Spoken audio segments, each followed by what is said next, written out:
Hello everyone, I'm Jaideep Singh Chahal. So today, after I think almost 4 or 5 years of association, maybe more, I think, I've finally been able to come to Mr. Saurabh's place, Pahiya 4x4. He's behind the camera. We'll try to show him in the end or maybe in a mirror or something. So I am here at the store. We were picking a set of Lenso Max 1s for Jagbir's Hilux.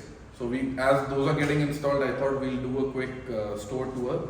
And he had a set of very interesting questions that he gets asked very frequently, and I also get asked quite a lot on YouTube and Instagram. So I thought we'll collectively address those issues, and I'll try to answer those questions for you. So as we go through the store, in the end, we'll clarify some basic doubts. I've got a set of tires that will help you understand better how some of the basic terminologies, how they work. So I'll try to make this video like a store tour and an explainer as well. So the store in itself is specializing only and only in SUV and 4x4 wheels, and I think they've got probably the nicest collection, and their taste aligns with us. So it's very easy to make him understand what the requirement is. And in today's date, sellers with technical know-how are pretty rare. So that's a blessing again. So I'll quickly show you what all stuff he's got. A lot of imports. The first thing I want to emphasize on is he specializes in importing wheels, custom sizes, special fitments, special PCBs, special offsets for a wide range of vehicles. Right here in the store, you will get to see a lot of international brands and stuff that you generally don't see in a normal alloy wheel store. And since this is a dedicated store for SUV and 4x4 application wheels only, so that focus is there, and it is easy to understand for him as well, and he also is able to target a set audience only. So here, as we see, we've got forged black rhinos. These are for the Defender. I think that's a Thai brand, Cosmos wheels. He's got a few designs in that as well. These, my personal favorite, this is the Lenso Max. It's a very old design. It's been around for a while. You can see all three finishes, all three colors in the same wheel. So that's the thing. Generally, sometimes you see one article, you see something, you want to see more options in that. It's generally not available. It's always good to have more stuff to see. That is why we wanted to come here and get the wheels installed. Otherwise, we could always have shipped them as well. So Beast alloys is there, another color of Cosmos, and another finish in fuel. One thing also that I want to emphasize on is, in today's date, there's a lot of genuine and a lot of replica wheels which are on sale. The best part is he'll be informing you if something is a replica or a copy, or if it is a genuine wheel, you'll be informed, and only then it will be sold. There's no selling of a replica under the guise of a genuine wheel. That doesn't happen here, at least to everybody who I have referred. I always refer him. I've never seen that happen, that somebody's been sold a wheel which he claims to be original. There's no claiming going on here. So the wall behind me is actually completely for the Thar, with the exception of that one wheel for Defender. These are all 18s, a couple of 16s, maybe a couple of 17s as well. These are all 20s, the big ones. I can see these going on the new Thar as well. The new Thar Roxx has the same PCB. So these are big, wide, deep dish wheels. These are 20 inches by 12J, so 12 inches wide. Deep offset. So these will take something like a 275 55 or a 275 50 20 or a 315 50 20, something of that sort. Big wheels.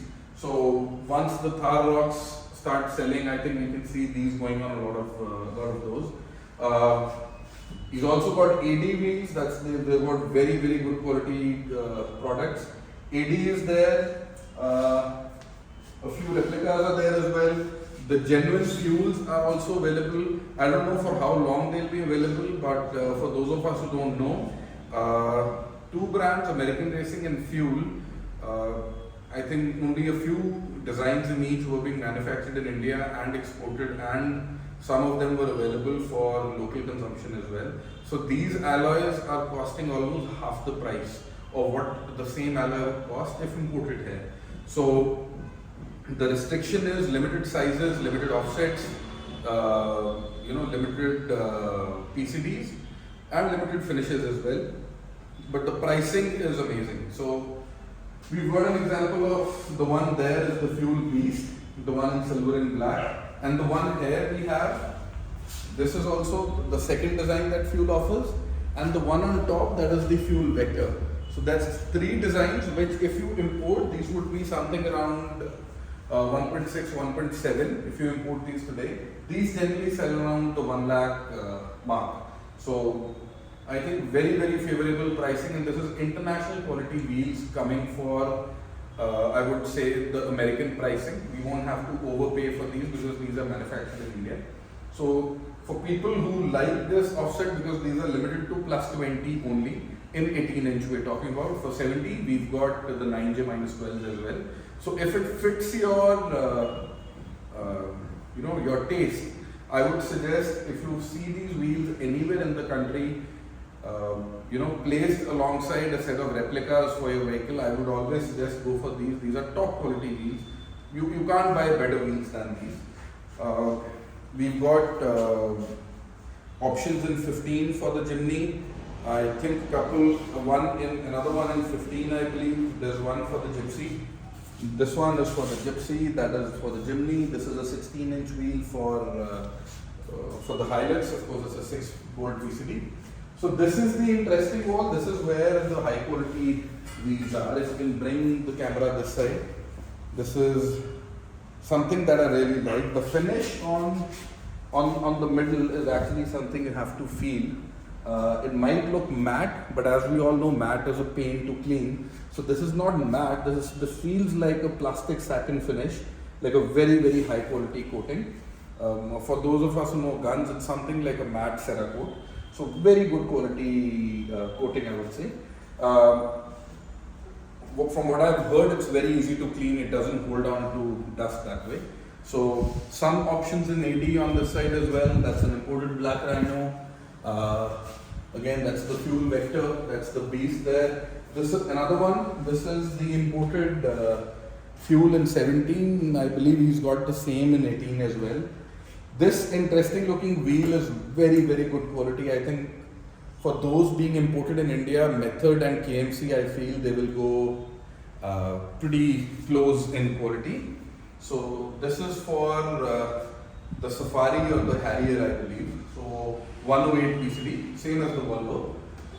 Some replicas there and there. That's another interesting looking wheel. I would never buy that, but still there are people who would want a big, bright, flashy wheel. That's for the Rubicon. So a lot of mixed stuff. I think he's moving to a bigger place. He'll be having everything on display because the godown is backside. There's a lot of stuff there as well. He's kind of short on space to display stuff. So basically, if you need something, it can be imported, and he's been doing it for a while. So I think after multiple experiences of importing through him, I can definitely vouch for the process going through smoothly. So now we'll come to a little explainer part where Saurabh had highlighted a few questions, and I have also experienced the same in the past year or so of my YouTube experience. The most common question is the confusion about how we read a tire. Like the chart is behind me as well that marks all the basic details of what goes on in a tire. But if you look at it carefully, so how the reading goes is 26565 R17. So this 265 is actually the width. Everybody knows that. I feel anyone who's ever bought a tire knows that the 265 stands for the width. So that is this span. So the width of the tire is 265. It is in mm or millimeters. So less than 1 foot wide, So this is around 265 mm wide. This 65 is what causes all the confusion because R17 is pretty obvious. That is the rim dia, 17 inches. So this 65 is what a lot of people believe, just the way the 265 is 6265 in mm, this 65 is also in mm. So they end up confusing something like this, where the 275 and 65 and 265 and 65, they believe that the tire height would be the same, or I would say the sidewall height would be the same, because they both show the same number in the middle. So what has to be understood here is the 265 is measured in mm. The 65 bit is actually this height. This is the sidewall of your tire. This is the face. This is the sidewall. So the sidewall of the tire is measured in a percentage value. So this 65 is actually 65% of 265. So 65% of 265, if you calculate whatever the height comes out to be, this is what that value stands for. It is not merely a number, it is a percentage value. So it has to be understood in that way. So what that makes us understand is that the 27565 and the 26565, even though it might appear that the R17 and the 65 value is constant or same in both, it is not. The only similarity between these two tires is the rim diameter. This 65 and this 65 is not going to be the same. Simple mathematics, 265 and 275. In this case, the 65% of 275 is going to be bigger. So you can expect this tire to have a taller sidewall. So again, coming down to a very, very basic matter of understanding, if this dia is constant, R17, if that is constant, your width is constant, the height gain is purely going to be in the sidewall. So in that case, we can bring in our third tire. This is the most interesting match, I would say. If you can bring the camera close once, this is a 265/70 R17. So in this case, the 265 value is common, the 17 value is common. The only difference is the 70, the 70. So this 70 is going to be 70% of 265. Here we have a tire with 65% of 265. So the width for both is going to be constant. The rim dia for both is going to be constant. The only variable here is the height of the sidewall. If I can remember correctly, this tire is 31.1 inches tall.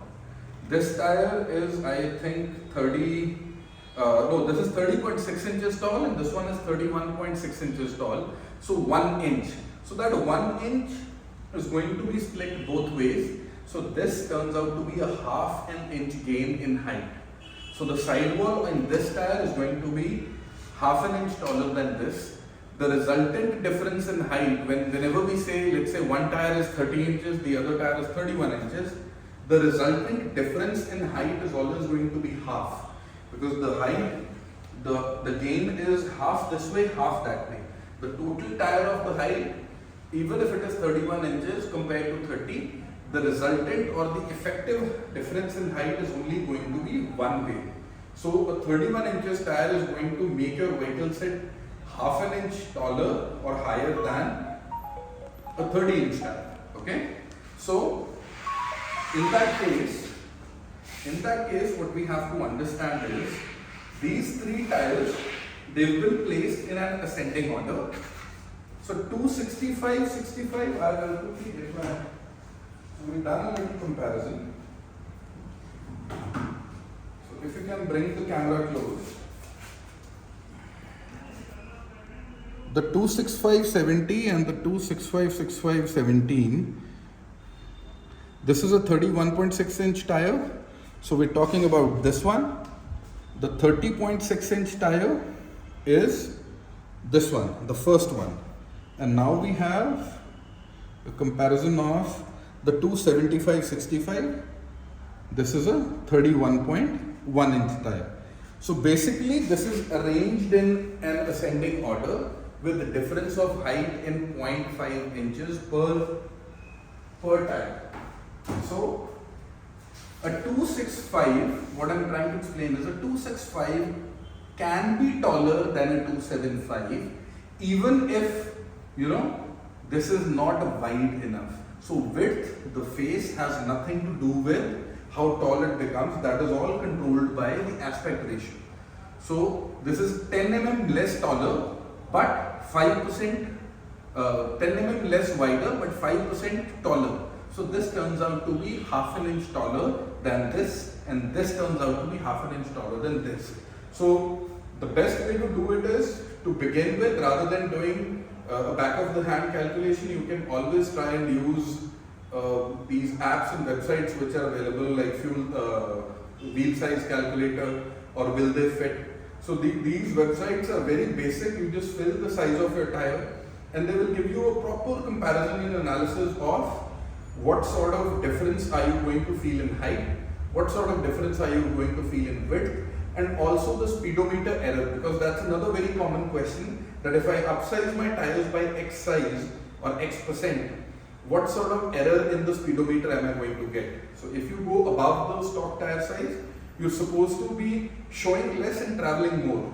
And if you go smaller than the size given by the company, then you're supposed to be showing more and going slow. So it is very easy to compare and will give you a lot of clarity. So the same will apply to sedan cars, hatchbacks, any tire in the world. You can use the same calculation until unless it's the basic metric size, where it comes out to be 33, 12.5 or 33, 31, 10.5. There the calculation becomes even more easy because they give you the height, 33 is the height, 10.5 is the width, and the R17 or R15 or R16, whatever is your rim tire. So those are easy to understand. It is only the ones that go with these numbers are a little tricky.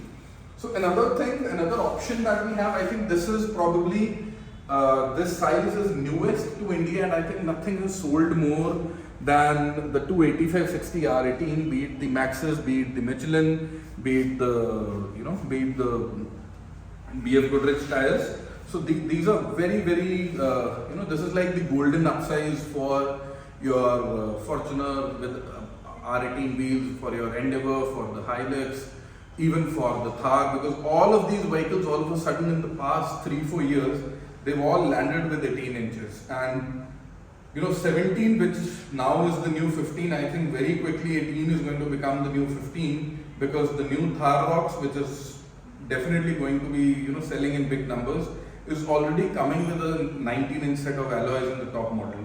So that perception of 18 being too big is definitely not going to be there anymore.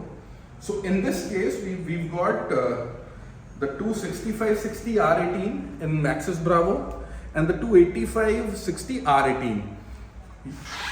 Here, since the difference is 20 mm in width, the difference is very, very obvious. This tire is definitely wider than the one on my right. And also in case of the height, as we have the rim tire to be common, both will fit on an 18-inch wheel. So the gain is purely in sidewall. So I'll give you the comparison for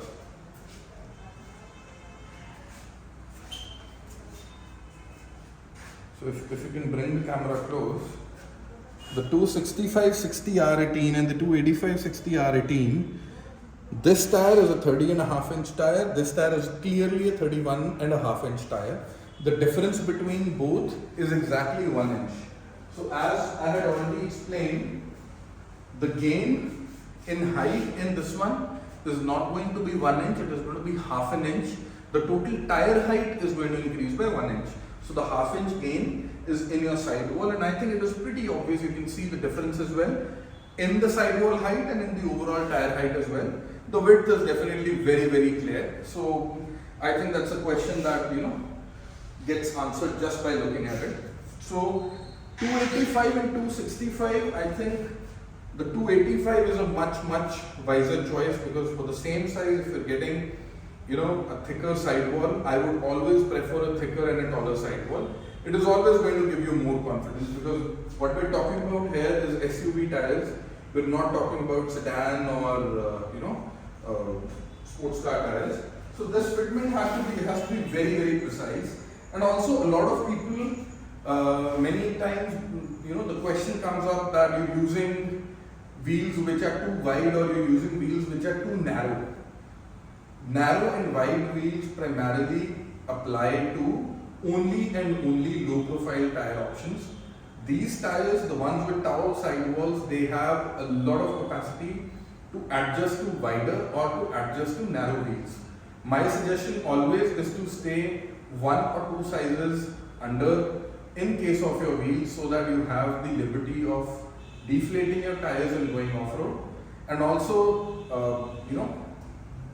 an SUV tire, if fitted on a wheel too wide, is going to lose the effective sidewall height, because the tire has to stretch sideways, or what we call it's like a negative bubble. So the face, the contact area stays like this, but the side sticks out. We see that happening in a lot of cars, where the wheel is too wide and the tire is too narrow.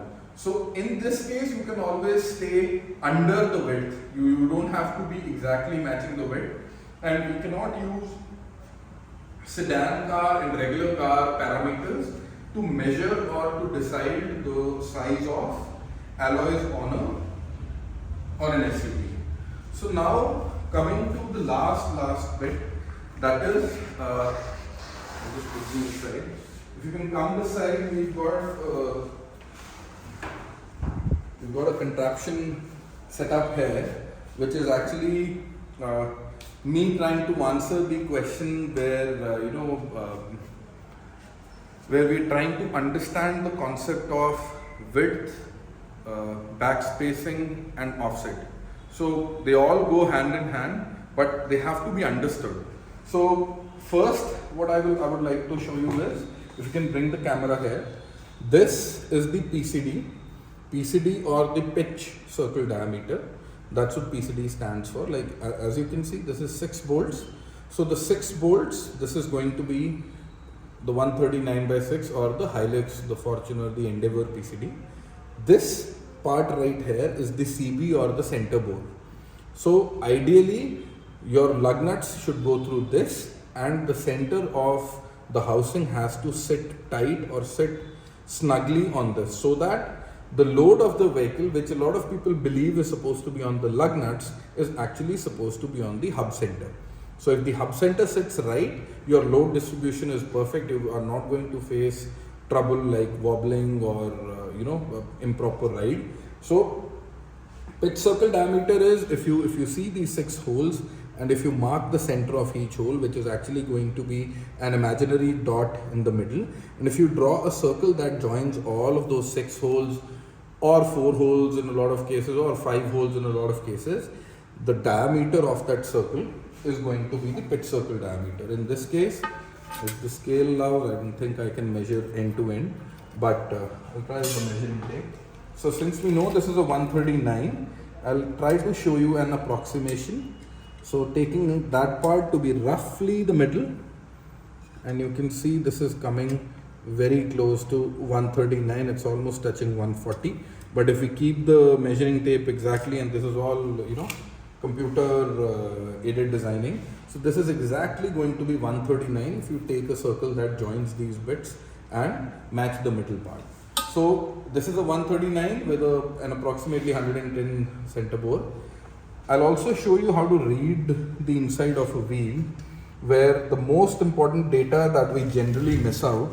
I think you'll have to bring the camera a little on the top. I'm not sure if that is going to be visible.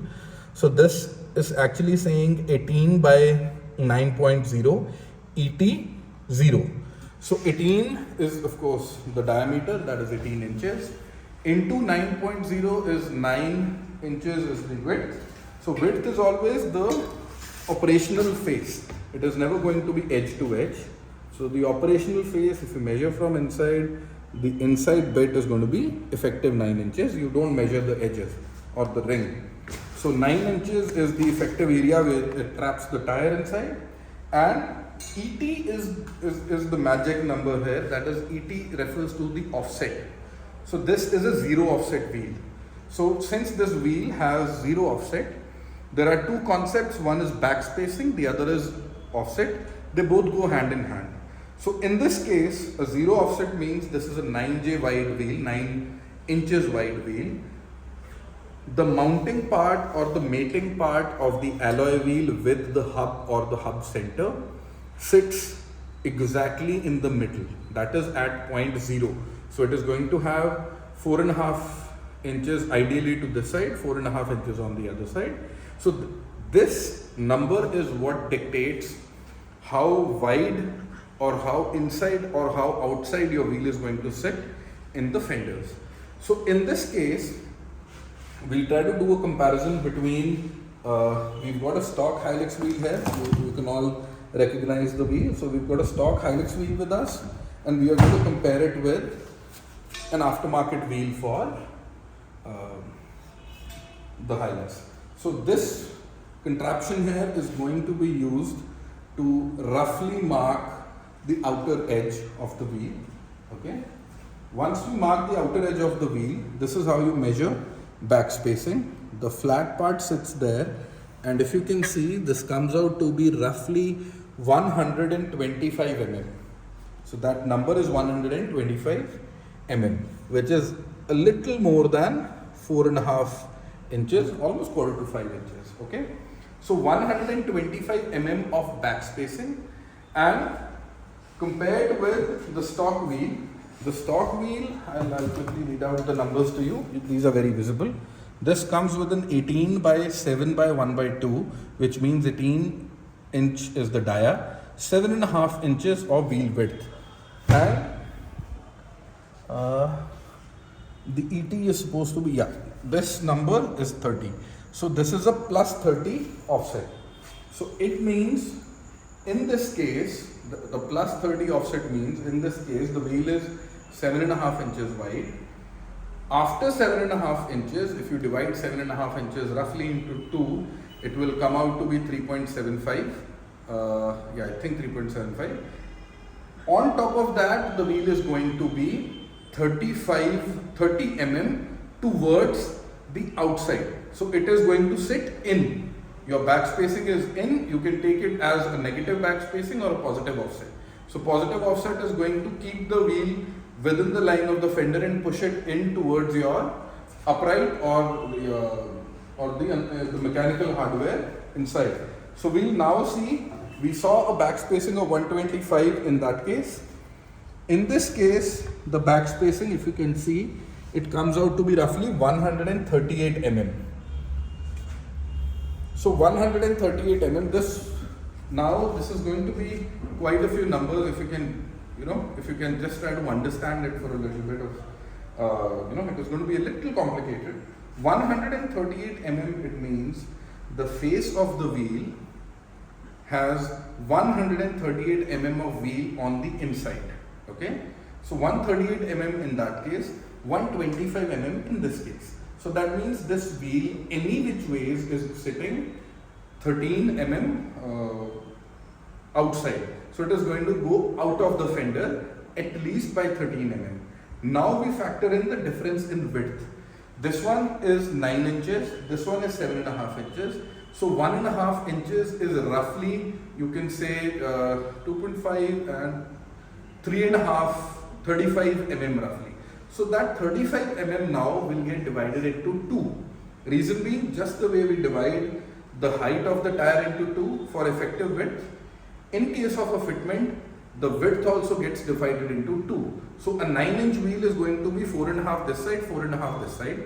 So when you divide that into 2 parts, the 35 mm figure roughly goes to 17 mm.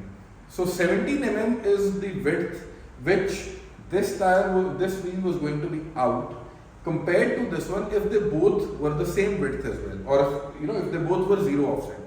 Then we add the extra mm from the offset. So the difference that we get is going to be 15 mm plus the extra width that we are getting due to a thinner wheel plus the extra width that we are getting from the 0 offset. So it totals to roughly 32 mm. So to make it easy and to make it simple for all of us, both of the wheels are going to be placed this way in the vehicle, like this. So when we will see these wheels placed on the vehicle, after all these calculations, this wheel is going to sit 32 mm roughly outside this corner of the wheel. So this is going to stick out or come in line with the fender. Once this comes in line with the fender, you can also refer to that as an increase in track width, because if you gain 32 mm on one side and 32 mm on the other side, you are roughly gaining 64 mm of width, because now your wheels are sitting wider. So this will not only give you clearance in this area, because the upright generally tends to touch the upper control arm in the Hilux, tends to touch when you go for 285 size tires. So this will bring the wheel out, it will also bring the tire out. So you will have ample amount of clearance on the inner side compared to this one, and the outer rim is going to stick out. So it will give you that wide flush look where you have a wider track and the vehicle looks bigger and it looks slightly bunch as well. So I know that it's been a lot of numbers. Please do feel free to share your queries. I would love to clarify them. And if you want, we can do like a written calculation to help all of you see what is the ideal set, what is the ideal offset, what is the ideal backspacing that you need for your vehicles. Because till the time we don't have a clear understanding about what we require, these things, they cost a lot of money. Wheels these days are getting more and more expensive. With the vehicles becoming more powerful, the cost of tires, the cost of wheels are going up. So if we are informed enough and if we are able to take the right decision, it will be very, very useful if we have the right information at hand as well. That is the prerequisite. Even though when you buy, if the sellers are always there to help you out, but I feel if you're buying for yourself, these topics can get very, very interesting. It's good to have more information yourself as well, and that is definitely going to be very useful. So we can clearly show the difference in width. If you can see, this is the amount of difference in width, and the tire also is going to sit wider. It gets, the contact area expands better. It's able to make better contact. Wider track always means more stability, better contact area, better braking, better handling. So if you are staying within the right range, the general myth that altering or playing around with what has been supplied from the dealership can be very dangerous or is pointless because the dealership knows best, or the company knows best. That's not true. Had that been true, vehicle modification or aftermarket parts would not have been a multi-billion-dollar industry. So there always is scope if you look in the right place and if you have the right hardware. So we'll sign off with that. I am very sure this video will have a lot of inquiries and a lot of questions. Please do feel free to ask all the questions you want to. I would be happy to explain. And if you do want me to do more technical videos and more explainers, slowed down, and if you want things to be more precise and more clear, please do share your thoughts and your questions. I would love to answer them and cater to those as well. Thank you.